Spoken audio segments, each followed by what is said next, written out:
Hello, praise the Lord, guys. I'm back. Yes, I'm getting these videos out, honey. Well, this one I'm in Psalm 61. I'm going to read it and I'm going to get started. Okay. Hear my cry, O God. Listen to my prayer. From the end of the earth, I'll call to you. When my heart is faint, lead me to the rock that is higher than I.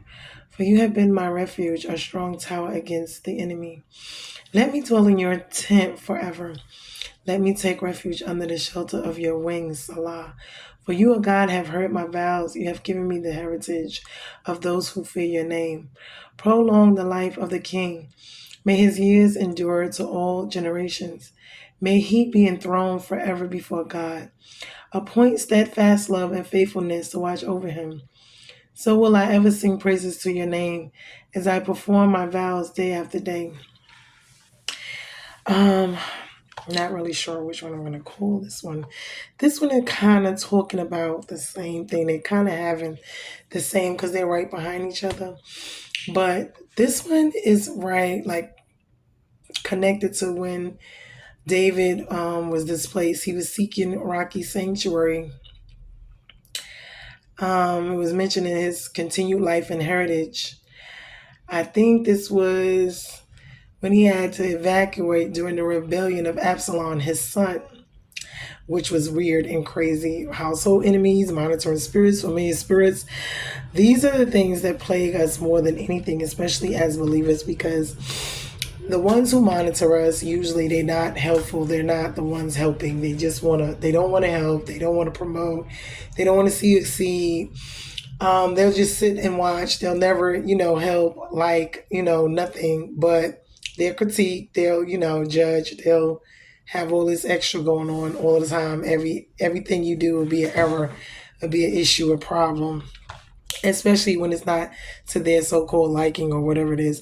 So as we see, this is a pattern. It went from David, because I'm David and Saul, which is where it kind of originated from.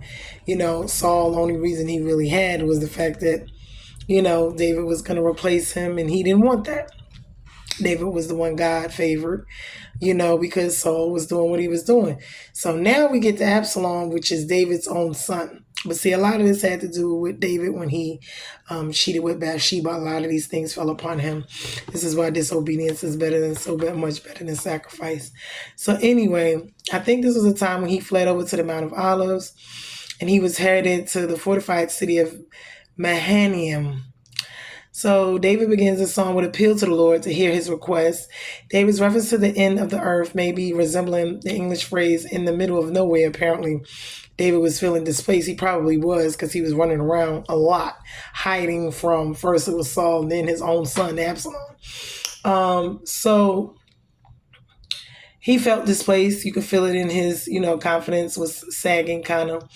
The Hebrew word would be faint of heart when he's, kind of overwhelmed, feeling like, things are just like so much enemy, so many battles, so much trials, tribulations in his life. So, which we see with David, that has been a lot with David. Remember, he started out fighting Goliath, so as a child. So, once you start out that young with such a big task, it only gets more down the line, because each challenge before is always preparing you for the next challenge. So David has really had to go through some things, being king, being also not only king, but he was over the army, the military. So he always worshiped, he always praised. We got to see why. He already knew praise and worship, prayer, these things, and seeking after God's own heart. In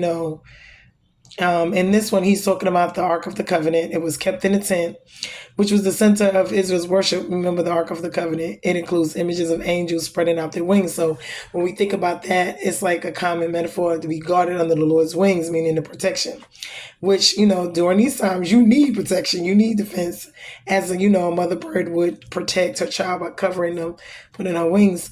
So he's not just praying for protection, he's expressing desire for worship, and he also is thankful because all of these victories. Remember, God has been taking him from victory to victory to victory, David has really been through some things. And so even if he finds himself in some more situations, he's still thinking about the other situations while he's waiting to be delivered from the new ones. It's so funny. So it's like when you're going through so many trials and tribulations, we have to understand, because I feel like I go through them so much. I have gone through so much in my life. And I know that it's nothing but God, and whatever it is I'm supposed to be doing here on this earth, it has to be something, because the devil does not come after those who just are just, he goes after the ones that he knows is a fight for him, a battle.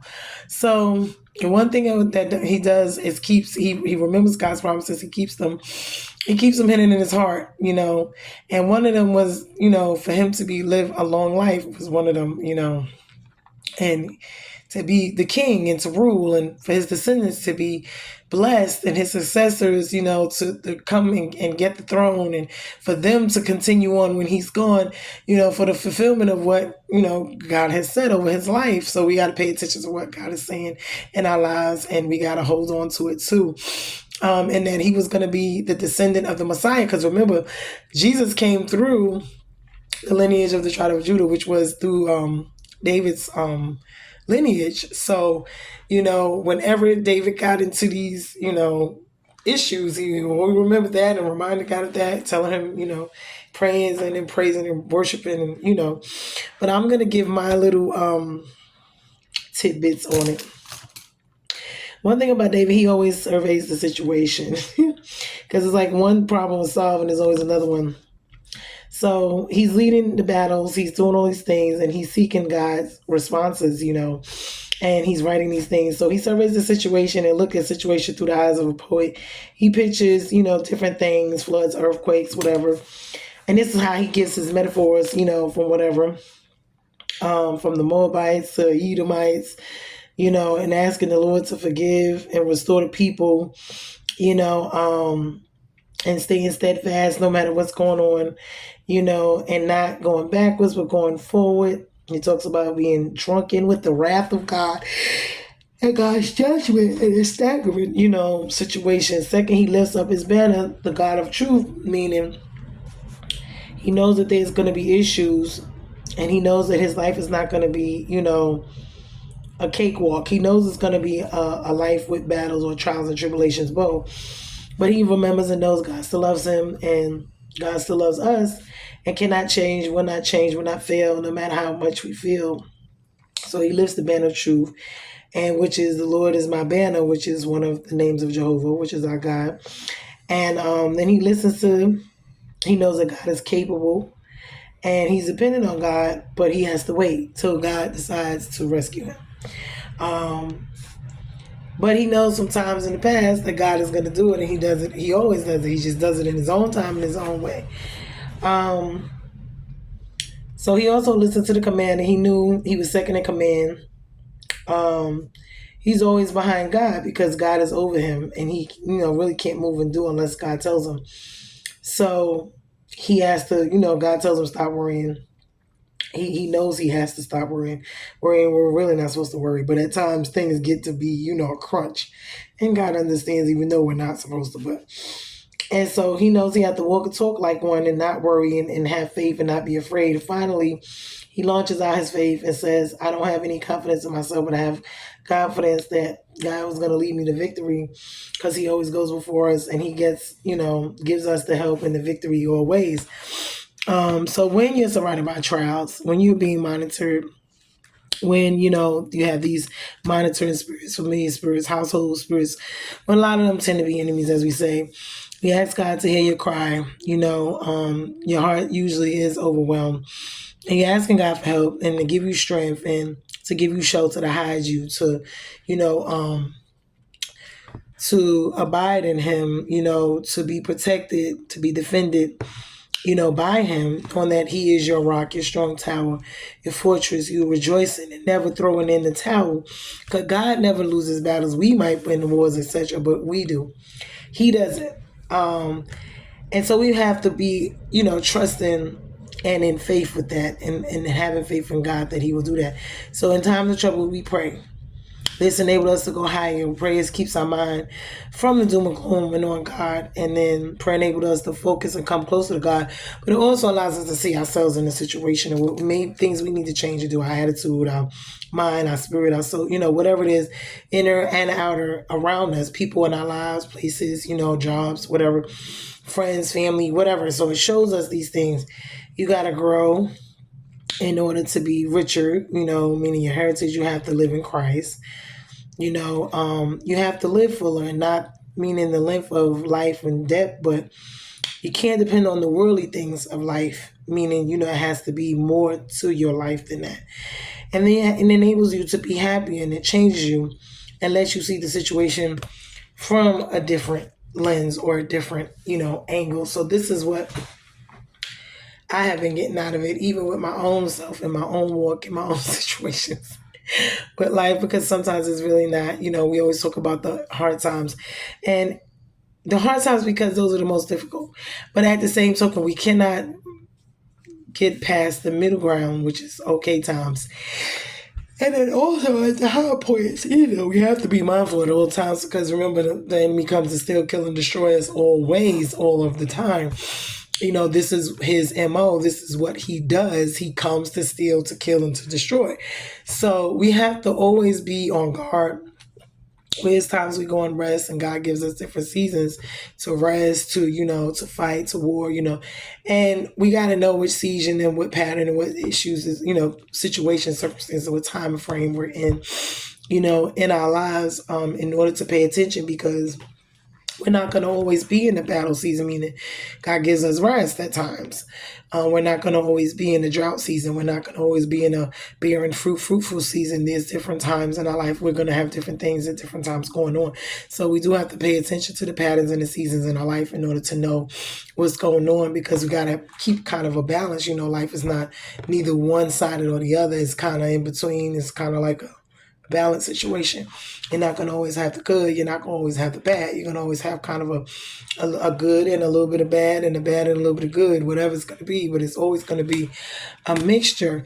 And so David is something, because the way he praises and worships, and even when he does mess up, it's like, and it's like getting that in your soul, getting that in your spirit, to be able to bounce back and to do those things regardless of yourself and what's going on.